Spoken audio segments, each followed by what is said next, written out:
Bonjour à tous et bienvenue dans ce nouvel épisode de MaxZap saison 1 épisode 4. Alors j'avais déjà fait le montage photo mais j'ai oublié de faire l'audio.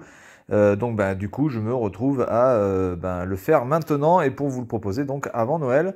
Donc on est parti pour cette première photo où vous voyez donc un scooter en train de porter, il me semble, une tête de lit pour un lit de une personne. Les têtes de lit à Taïwan ressemblent souvent à ça avec une sorte de rangement à tiroir. Alors à Taïwan, vous pouvez voir régulièrement des scooters comme ça qui portent des trucs hallucinants. Donc là, on a une tête de lit, mais vous pouvez avoir genre 3 ou 4 bonbonnes de gaz les unes sur les autres, des poubelles, etc.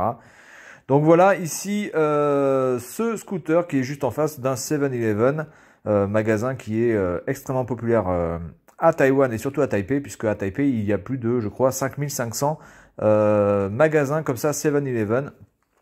Ouvert 24 heures sur 24, 7 jours sur 7. Ensuite, alors ici vous voyez un scooter avec une grosse tache rouge sur le siège. Alors ce n'est pas du sang séché, mais c'est ce qu'on appelle la noix d'arec ou plus communément appelée la noix de Bethel. Alors la noix de Bethel ici c'est utilisé assez régulièrement comme un petit peu comme la cigarette en fait. Ça permet de donner un petit peu de nicotine, un petit peu de peps.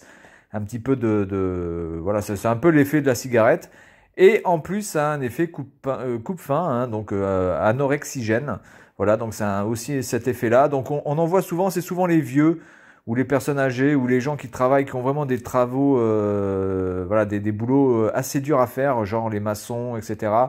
Et qui mâchent ça un petit peu pour se redonner de la force. Alors le problème, c'est qu'après, il faut recracher ce que vous avez mastiqué, parce que la noix de Bethel, ça se chique. Et donc là, on voit que quelqu'un soit été bourré et n'a pas vérifié où il crachait, soit a fait exprès de cracher sur ce scooter. Voilà, et après, c'est très très dégueulasse à enlever. Donc bon courage aux propriétaires de ce scooter. Ensuite, alors ici, nous avons une petite création taïwanaise de véhicules. Alors ça aussi, c'est assez régulier, vous pouvez en voir souvent. Des petites créations de véhicules, un petit peu what the fuck. Donc ici nous avons un petit camion qui a mis un arrière de scooter, voilà, une partie arrière de scooter greffée sur son châssis pour pouvoir avoir 3 roues. Certainement il a eu un accident et ne voulait pas racheter un camion, donc il a fait ce petit montage. Alors je sais pas du tout si c'est toléré. Enfin, de toute façon c'est pas légal.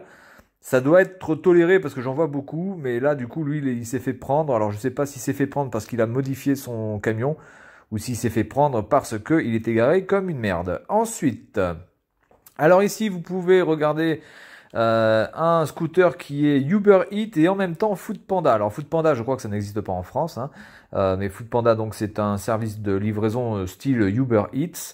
Et donc, lui, en fait, il fait les deux. Voilà, donc il est et Foodpanda et Uber Eats. Alors je sais pas si c'est aussi légal ça. Faudra que vous me disiez en France si on peut faire Uber Eats et autre chose à côté. Est-ce qu'on peut cumuler les casquettes comme ça de livreurs de différents services de livraison? J'en sais rien. En tout cas, lui, il a mis un sticker Foodpanda sur son caisson de livraison Uber Eats.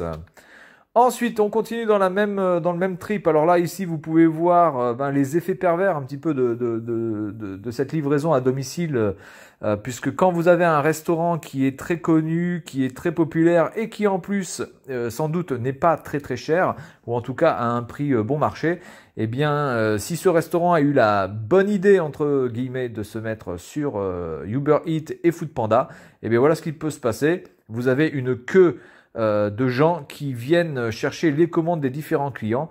Donc là, vous pouvez voir quand même que ce restaurant, alors je ne sais pas lequel c'est exactement, je ne sais pas si c'est celui du fond en orange ou si c'est celui qui est un peu plus près, j'en sais rien. Mais voilà, apparemment ce restaurant est très très populaire. Et le problème, c'est que là, c'est pas du tout pratique pour les gens. Si on veut déjà se déplacer en marchant pour les voitures, ça crée de la pollution parce que souvent les scooters tournent.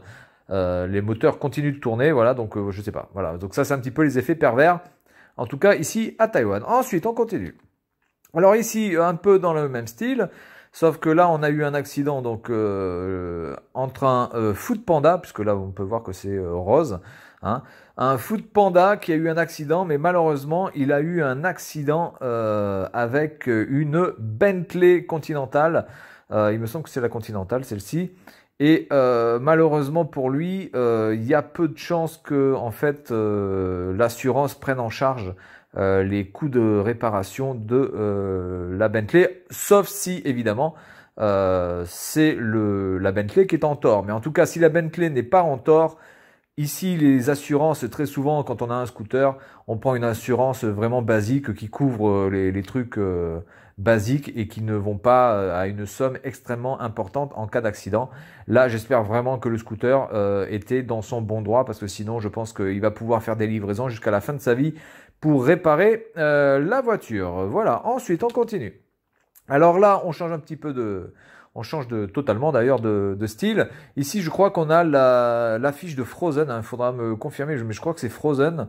Donc devant un mall, voilà, devant un centre commercial.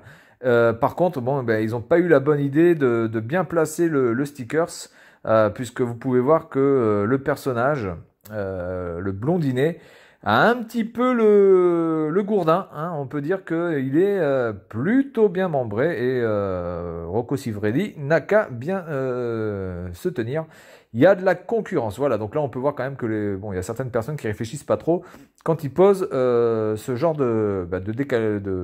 d'autocollant, ou alors justement ils réfléchissent très bien à comment ils vont le placer. Ça peut être l'un ou l'autre. Ensuite, alors ça c'est un petit peu le travail à la taïwanaise aussi.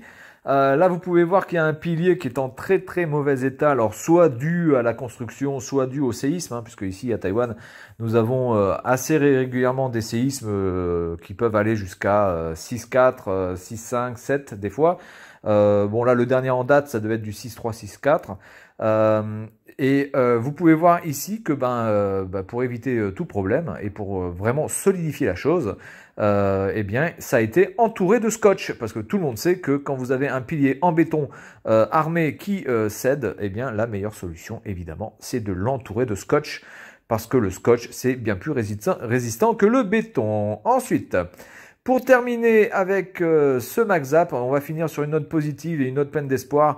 Ici, vous pouvez voir un jeune, un jeune, je ne sais pas s'il est jeune, en tout cas, vous pouvez voir un homme qui porte un sac GrabFood. Alors c'est pareil que Food Panda, c'est moins connu, hein, GrabFood, Uber Eats, mais bon voilà, c'est un petit peu le même style.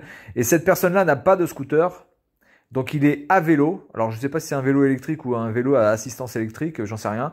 Mais en tout cas, il est à vélo et en plus vous pouvez voir qu'il a donc une prothèse parce que voilà, il lui manque la partie de sa jambe droite. Et malgré cela, eh bien, il va faire des livraisons et malgré cela, il va travailler. Il va essayer aussi de pouvoir être utile à la société, de pouvoir essayer de vivre normalement et de faire comme les autres.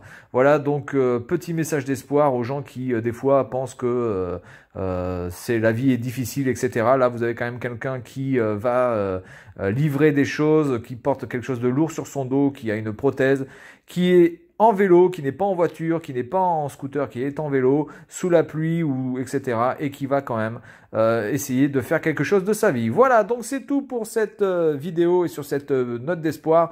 Ne jamais rien lâcher et surtout n'attendez jamais rien des gens. Faites votre chemin vous-même, tracez votre voie, parce que si vous attendez que ce soit les autres qui le fassent pour vous, à mon avis, vous allez rester très très longtemps sur le quai. Voilà, donc c'est tout pour cette vidéo et puis moi je vous dis à la prochaine. Salut à tous!